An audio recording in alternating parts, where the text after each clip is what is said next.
What if you could connect your existing business workflows directly to AI agents? Well, that's exactly what Model Context Protocol allows you to do, and Azure Logic Apps makes it super simple to get started. In this tutorial, I'm going to show you exactly how to turn a Logic App workflow into a working MCP server. This MCP server is going to be used to auto-generate AI images. I'll be giving you a working template to get started so you can download and follow along step by step as we build this out. All you need to get started is a Google Gemini API key and an account in Azure. If you want to get started learning about AI workflows, AI image generation, or more about Model Context Protocol, this is a great place to get started. Let's dive in. Okay, before we dive in, let's talk quickly about what we're going to build today.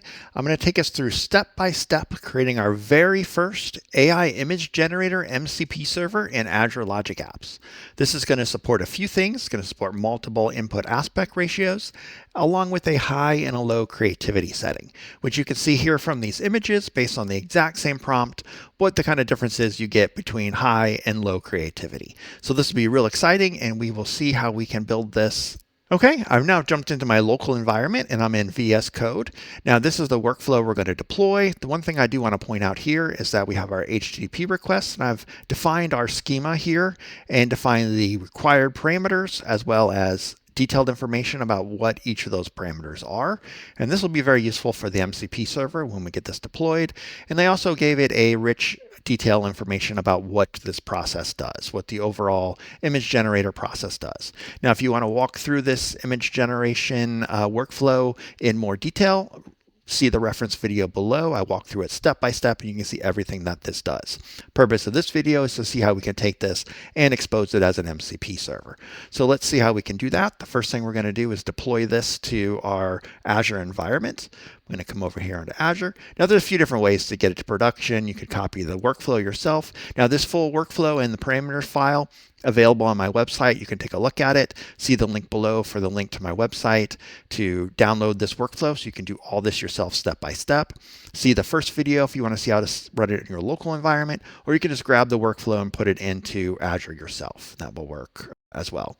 So we're going to come down here, deploy to Logic Apps, and give this just a moment. Going to put my subscription, select my temp Logic app that I've created earlier just for demo purposes, just saying it's going to overwrite everything. And I'm going to say deploy. And this is going to take it just a few moments to deploy this to Azure. Okay, now I do have to say yes to overwrite the one parameter there. And everything has deployed successfully. So let's jump over to the Azure portal. Okay, I am now in the Azure portal. We'll do a quick refresh here. The key here, I want to make sure our parameters showed up that we deployed. And sure enough, we got our 3 parameters. Now, if you are doing this yourself, you are going to have to set your Gemini API key. Now, this API key, I deleted it, so it's not valid anymore, but you are going to have to set your own API key. Now, you can use the free Gemini API key.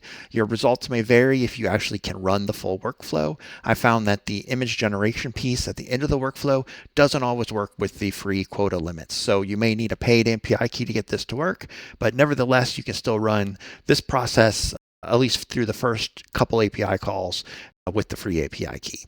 So make sure our workflow's here. Expect it to be here just fine. Sure enough, see our workflow. Now, in able to expose this as an MCP server, we have to make a setting in the host config file. To do that, we can come under Advanced Tools. I'm going to say Go. Going to go to my host config file. And here I'm going to go to Site. Say www.root, and it's the host.json file. I'm going to edit that. And now here I have to add configuration in order to expose this Logic app as a MCP server. So to do that, I add extensions, workflow, MCP server endpoints, set enable equal true.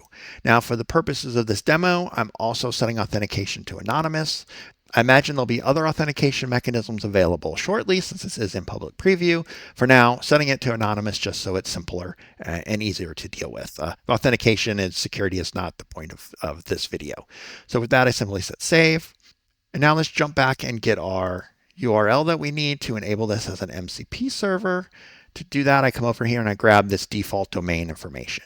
Now, this will expose anything in this Logic app that has an HTTP request and response endpoint as an MCP server. So we only deployed our one workflow. So we're thankful there that this is our only workflow that's going to be exposed as an MCP server. And a few other things to point out here is we did no extra configuration other than, add some details about our schema and our process on our workflow. We did no extra information to be able to call this via an MCP server. So this will make it exposable via MCP to large language models. So with that, let's jump back into VS Code and see how we could call this. Now that we've deployed our Logic app and exposed it as an MCP server, let's see how easy it is to add this process to VS Code. Now this same process could be added to pretty much any AI chat agent. So you could call this also in like ChatGPT or Claude Desktop if you wanted as well. In this case, we're just going to use VS Code. I'm going to dive up here, go add MCP server, select HTTP based server. I'm going to paste the URL, that's the Logic app URL, and then at the end you do /API/MCP and just say enter. I'm going to call this something. I'm going to call it my AI images, and I'm going to set it to global. And just like that, it's going to add it to our configuration file. You can see that it's running and that it has already detected that we have one tool in there. So let's see how we'd go ahead and call this.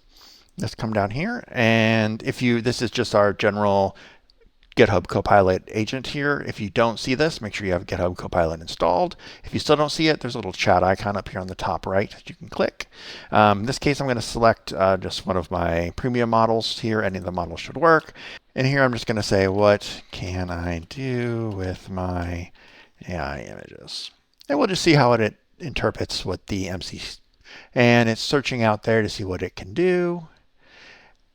And here it pretty much calls out all the information that we've defined on that MCP server. It says you give it an image description, aspect ratio, and a creativity level, and then it's going to go ahead and create your image for you. It says a little more information about your workspace and stuff like that. Now, this window here itself cannot directly display images. So I did modify this workflow slightly from the workflow that was shown in the previous demo, my previous video. I did modify this to return a link, a download link, instead of actually returning the image itself. So that's one small modification that was made, just so it works better here. So let's go ahead and test this to see how it works. First off, let's say, give me an image of a cat at 1:1 with low, just to see what it would show.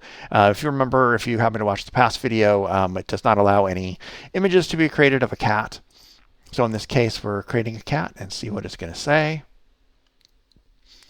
And it says cannot generate images of cats, exactly what we would expect.